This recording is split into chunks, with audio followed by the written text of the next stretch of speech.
মালয়েশিয়ার বুকে আর একটা বাংলাদেশ বলতে পারেন, এই বুকিত বিংতাং। এখানে কিন্তু বাংলাদেশিদের সবচেয়ে প্রিয় জায়গা। আসসালামু আলাইকুম দর্শক, আমি এই মুহূর্তে আছি মালয়েশিয়া বুকিত বিংতাং। এখানে কিন্তু বাংলাদেশিদের জন্য সবচেয়ে একটা প্রিয় জায়গা, এবং কি যারা বাংলাদেশি মানুষ এখানে থাকে, বেশিরভাগ মানুষই মালয়েশিয়ার এইখানে থাকে এরিয়াতে। ভাই যাই হোক, তো প্রবাসে আসছি, প্রবাস জীবনটাই কষ্টের জীবন। যাই হোক, কষ্ট করি, দিন ভরে কাজ করি, যখন সবাই বাংলাদেশি ভাই বিরাদের এক জায়গায় বসে একটা কথাবার্তা বলি, তখন মনে একটা শান্তি লাগে, খুব ভালো লাগে। তারপর লাস্টে তো রাত্রে খাওয়া দাওয়ার পরে সবাই পরিবারের সাথে কথাবার্তা বলি, এই সময়টা একটু ভালো কাটে আর কি। আবার সকাল 8টা বাজে। এখানে তো অনেক প্রবাসী বাঙালির এক জায়গায় থাকে, এটা কেমন মনে হয় না? বাংলাদেশ মনে হয় না যে এটা প্রবাসে আছি, তো বাঙালি সব ভাই বিরাদ এক জায়গায় থাকি। এই মুহূর্তে ওই সময়টা আর কি লাগে যে না, আমরা বাংলাদেশে আছি। বিকেল হওয়ার সাথে সাথে কিন্তু সবাই এখানে চলে আসে এবং গভীর রাত পর্যন্ত এখানে আড্ডা দেয়।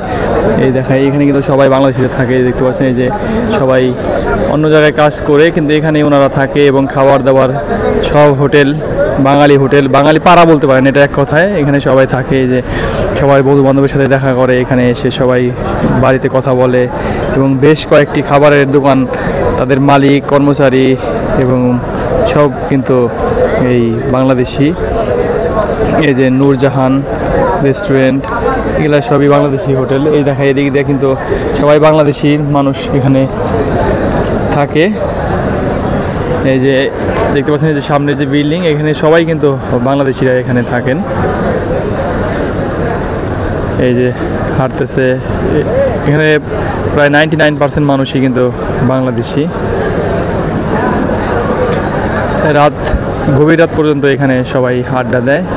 আজকে ছুটির দিন, এর জন্য অনেক মানুষ আসছে, আবার অনেকে চলে যাচ্ছে। এখানে এই যে সবাই বন্ধু বান্ধবের সাথে একসাথে কথা বলতেছে। তারপরে যেখানে সবজির দোকান থেকে শুরু করে সব কিছু কিন্তু একদম বাঙালি, আপনি যা চাবেন খাবার, সব ধরনের খাবার পাবেন এখানে। এক কথায় বলা চলে যে এখানে একটা মালয়েশিয়ার বুকে বাংলাদেশ, মালয়েশিয়ার বুকে বাংলাদেশ। এটাই হচ্ছে বুকিত বিংতাং। এই যে দেখতে পাচ্ছেন রেস্টুরেন্ট, এটাও কিন্তু বাংলাদেশি মালিক, বাংলাদেশি কর্মচারী, সব কিন্তু বাংলাদেশি। এখানে বাঙালি খাবার পাওয়া যায়।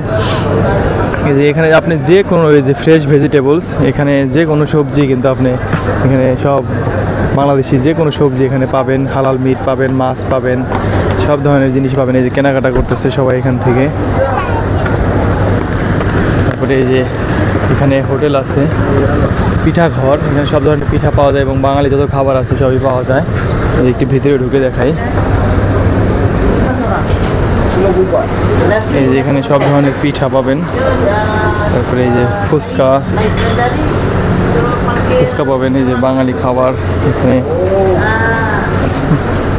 এই যে পোলাও আছে এখানে, ইলিশ মাছ, তারপরে এই যে গরুর কালা ভুনা, কলিজা ভুনা, নলি, চিকেন, খাসির মাংস, গরুর মাংস, সব ধরনের খাবারই এখানে পাবেন। এই যে মাছ, এখানে লাউ, চিংড়ি, তারপরে এই যে সবজি, ঢেঁড়স ভাজি, তারপরে এই যে কলমি শাক, সব কিছু কিন্তু এখানে পাবেন। এখানে এই দেখতে পাচ্ছেন এখানে মিষ্টিও আছে। এখানে মালিকও বাংলাদেশি এবং কর্মচারী সবই কিন্তু এখানে বাংলাদেশি। এখানে সালাদ থেকে শুরু করে এই যে ফিরনি সবই কিন্তু আছে এখানে। চা থেকে শুরু করে সব ধরনের জিনিস এখানে পাবেন। এখানে আপনারা আসলে কিন্তু খুবই সুন্দর সময় উপভোগ করতে পারবেন, এবং মনে হবে না যে আপনি মালয়েশিয়া আছেন, মনে হবে যে আপনি বাংলাদেশে আছেন। এই যে সুন্দর জায়গা, এখানে সবই বাংলাদেশিদের আড্ডাস্থল, এবং খাওয়া দাওয়া থেকে শুরু করে সব কিছু ওনারা এখানে করেন।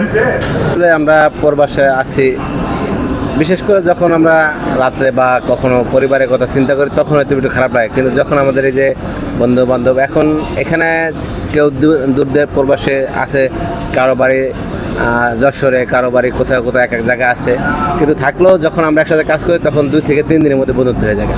পরিশেষে যখন আমাদের কাজ শেষ হয়ে যায়, তখন আমরা এরকম রেস্টুরেন্টে এসে আড্ডা দিই। আড্ডা দিয়ে গল্প গুজব করতে করতে দেখেন 8টা-9টা বাজে যায়। পরিশেষে যার কাজ থাকে সে কাজ করে, এর মধ্যে যার কাজ না থাকে তার আড্ডা দিয়ে এরপরে পরিবারের সাথে রাত 10টার পরে যখন বাংলাদেশে 8টা বাজে তখন পরিবারের সাথে কথাবার্তা আমরা বলি, ওই সময়টুকু তখন পার করি। এরপরে সকাল 8টা বাজে আবার কাজ স্টার্ট, আবার কাজে যাই। যখন যার ইচ্ছে কাজ করে, কেউ ছুটি কাটায়, কেউ কাজ করে। এবার তবে প্রবাসীর কেউ ছুটি কাটায় না, খুব পরিশ্রম করে কাজ করে, সবাই কাজের উপরেই থাকে। সবার মধ্যে একটা প্রতিযোগিতা থাকে, যেটা হচ্ছে যে আমি 2000 টাকা বেতন পেলাম, ও 1800 টাকা বেতন পেলো, তখন ওর কাছে খারাপ লাগে যে মাস শেষে যে আমি 200 টাকা কম পেলাম, ওই 2000 টাকা 200 টাকা বেশি পেলো। এই জন্য সবাই প্রতিযোগিতায় কাজ করে, কাজ সবাই করতেছে ভালো, আলহামদুলিল্লাহ। মালয়েশিয়া আমরা খুব ভালো আছি, শুধু পরিবার রেখে আসি, এটুকুই আমাদের মনে কষ্ট। এছাড়া আমাদের ভাই যাই হোক তো প্রবাসে আসছি, পর জীবনটাই কষ্টের জীবন। যাই হোক কষ্ট করি, দিন ভরে কাজ করি, যখন সবাই বাংলাদেশি ভাই বিরাদের এক জায়গায় বসি একটা কথাবার্তা বলি, তখন মনে একটা শান্তি লাগে, খুব ভালো লাগে। তারপর লাস্টে তো রাত্রে খাওয়া দাওয়ার পরে সবাই পরিবারের সাথে কথাবার্তা বলি, এই সময়টা একটু ভালো কাটে আর কি। আবার সকাল 8টা বাজে। এখানে তো অনেক প্রবাসী বাঙালির এক জায়গায় থাকে, এটা কেমন মনে হয় না বাংলাদেশ? না, মনে হয় না যে এটা প্রবাসে আছি, তো বাঙালি সব ভাই বিরাদ এক জায়গায় থাকি। এই মুহূর্তে ওই সময়টা আর কি লাগে যে না আমরা বাংলাদেশে আছি, খুব একটা আনন্দের মুহূর্ত লাগে আর কি। এই আর কি অবস্থা আমাদের। সবশেষ যেটা বলি যে এখানে আপনার আসলে কিন্তু মনে হবে না যে আপনি মালয়েশিয়া আছেন। আমি এই 3য় দিন এখানে আসলাম, এখানে এসে মনে হচ্ছে যে আমি বাংলাদেশে আছি, একদম পুরান ঢাকার মতো দেখতে পাচ্ছেন। এই যে বিল্ডিংয়ের অবস্থা দেখলে বুঝতে পারবেন যে ওনারা এখানে থাকেন, আমাদের বাংলাদেশি ভাইয়েরা। এই যে দেখতে পাচ্ছেন যে বিল্ডিংয়ের এখানে কাপড় চোপড় শুকাই দিয়েছেন এবং সবাই এখানে থাকেন এবং আড্ডা দেন, খাবার খান, সব কিছু ওনারা এখানে করেন।